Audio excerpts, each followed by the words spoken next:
Hello and welcome to another bite-sized episode of the SportsGrad podcast. Each Thursday we give you the tactics you can use to land a dream job in sport. This includes things like networking, interviewing and career direction, but all are focused on the sports industry. I'm Ryan Walker and my fellow guest Ruben Williams isn't with me today, so you're stuck with me going solo. Hope you enjoy the episode. Now, for more regular content, follow us on LinkedIn and Instagram. Just search at SportsGrad. Plus, a big hello to all our beloved SportsGrad community members on Discord. If you want to connect with like-minded people and find a job you love in sport, join over 350 people who have landed more than 220 jobs in sport and head to sportsgrad.com.au/community to join. Now, Deakin. They're our major sponsor of the podcast. Deakin is more than just world-class academics. They're a state-of-the-art facility and a supportive community as well. And it's the campus vibe that they are famous for, and you have to experience it for yourself. Experience your tomorrow at their campus open day this August. Check out Deakin's website for all the info. Today, big episode. It's a solo episode. Usually I've got Ruben across the desk who I'm able to bounce these ideas off, but today it is just myself in here. So today I'm going to chat with you about 5 things I wish I knew when I started my career. One of the most common questions that I get from people is the simple question of what's some advice you can give me to get a job in sport? Now, it's a fair question and it's one that I get asked and one that I absolutely used to ask when I was looking for that edge to find a way into sport. My answer to that question always surrounds 2 simple things, and that is who are you talking to and what are you doing to get experience at the moment?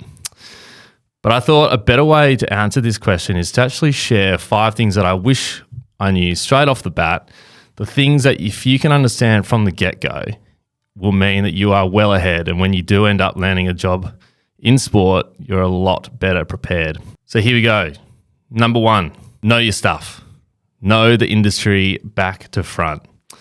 One thing I always think about when I first started in sport is just how naive I think I was when I first started, or just how little I knew about the industry as a whole. And that's not saying that I knew absolutely nothing.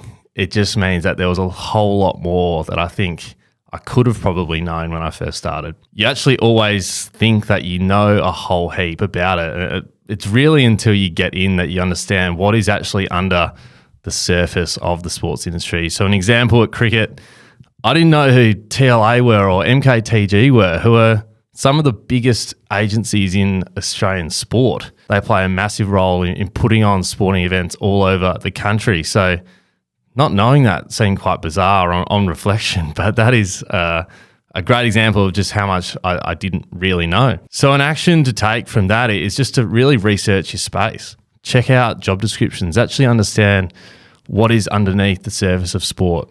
Speak to people from the get-go on what they do.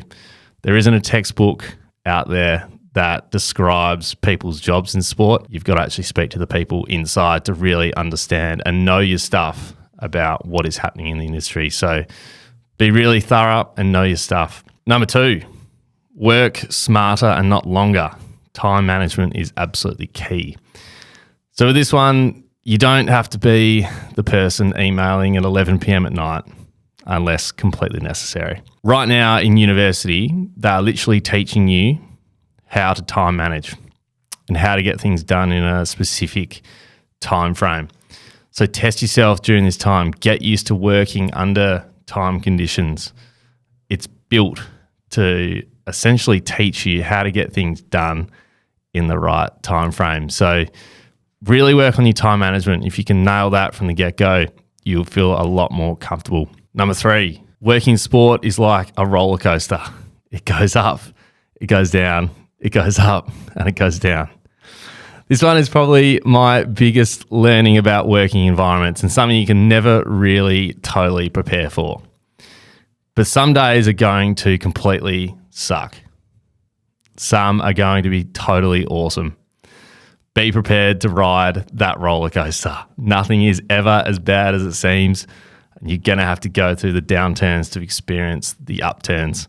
Sometimes they'll happen in threes. There is a saying out there, bad things happen in threes.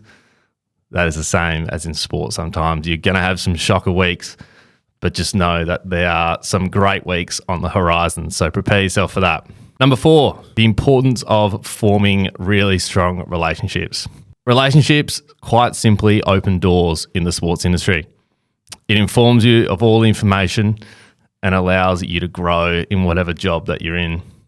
Every manager I had, I was very lucky enough to have a really good relationship with, which I think was just built through trust and simply just respect. Relationships in the industry is how you learn. It's literally how you get the information.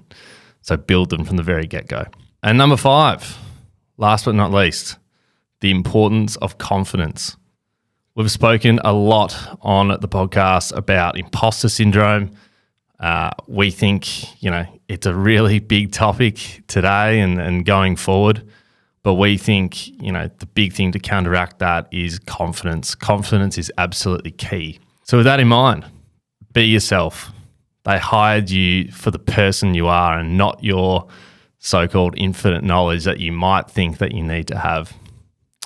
You don't have to know everything. You're allowed to make mistakes. You're allowed to learn on the run. You're allowed to learn things on the go. Don't worry about not knowing everything. You're allowed to. But the big one in that is build your confidence. And I know that's quite hard to say, but I think it comes back to the reasons behind why you were hired in the first place. And I've got no doubt that it's about who the person is that they've hired, not exactly all the knowledge that you have. So they're the 5 things that I wish I knew when I first started. Probably, I don't know how many years it is now, probably 6 or 7. But if you've got these things in the back of your head when you're first starting, it might help you out. So number 1 was know your stuff. Number 2 was time management is key. Number 3 was working in sport is like a roller coaster. Number 4, the importance of forming relationships. And number 5 was the importance of confidence. Awesome. Well, connect with us on LinkedIn, plus be sure to jump into the SportsGrad community where you can chat to us and many others inside who are working in the sports industry. Head to sportsgrad.com.au/community to join, or head to the link in our show notes. Also, if you love the show, we would love for you to rate it 5 stars wherever you listen to your podcast, or subscribe on Apple or follow on Spotify.